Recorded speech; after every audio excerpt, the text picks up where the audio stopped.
شروع کرتا ہوں اللہ تعالیٰ کے نام سے جو بڑا مہربان نہایت رحم والا ہے۔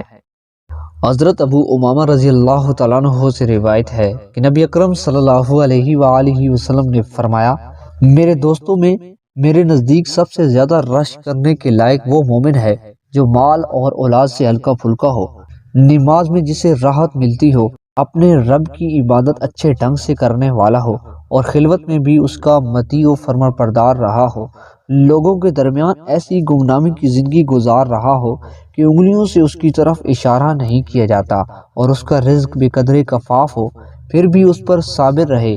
پھر آپ نے اپنا ہاتھ زمین پر مارا اور فرمایا، جلدی اس کی موت آئے تاکہ اس پر رونے والیاں تھوڑی ہوں اور اس کی میراث کم ہو۔ حضرت عبداللہ بن عمرو رضی اللہ تعالیٰ عنہ کہتے ہیں کہ رسول اللہ صلی اللہ علیہ وآلہ وسلم نے فرمایا، کامیاب ہوا وہ شخص جس نے اسلام قبول کیا اور بے قدر کفاف اسے روزی حاصل ہوئی اور اللہ نے اسے اپنے دیے ہوئے پر قانع بنا دیا۔ وضاحت: آخرت کی کامیابی کا دار و مدار صرف اور صرف اسلام ہے۔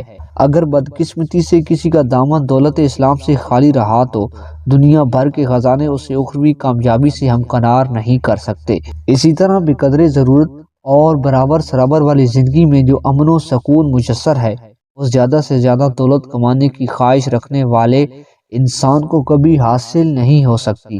گویا بے قدر کفاف روزی کے ساتھ قناعت و استغنا کا مل جانا امن و سکون کی ضمانت ہے۔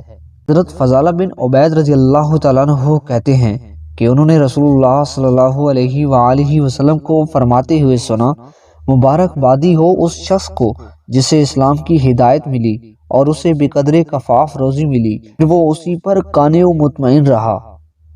حضرت ابو سعید خدری رضی اللہ تعالیٰ عنہ کہتے ہیں، مہاجر فقراء جنت میں مالدار مہاجر سے 500 سال پہلے داخل ہوں گے۔ وضاحت: یہ اس لیے کہ غریب مہاجر کے پاس چونکہ مال کم تھا اس لیے انہیں حساب و کتاب میں زیادہ تاخیر نہیں ہوگی، جبکہ مالدار مہاجرین کو مال کے حساب میں بہت تاخیر ہوگی۔